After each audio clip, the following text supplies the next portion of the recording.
जगन्नाथ सांग मैंने सकाल सकाल आम रेडी हो गलु मंदिर जावाई। तो सकाल से होता 7टा किंतु देखिपे खरा केते जोरे। तापर आम गलु भोग किणापी कहीं मंदिर पाखरे किसी दुकान नाला। भोग कि सारापर आम गलु जोटा कि 10-12 किलोमीटर थिला रूम ठू, जोटा कि देखिपे केते सुंदर रास्ता होती।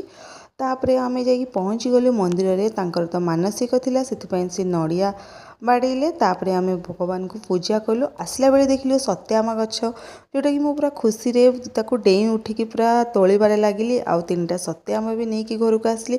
आसला परे भोक लगी टिके से कहले मैगी बनई दे, तो मैगी बनईकी जल्दी जल्दी खाईदेलु। तापर खाइलु सत्यामा, जोटा कि बहुत ही टेस्टी होता।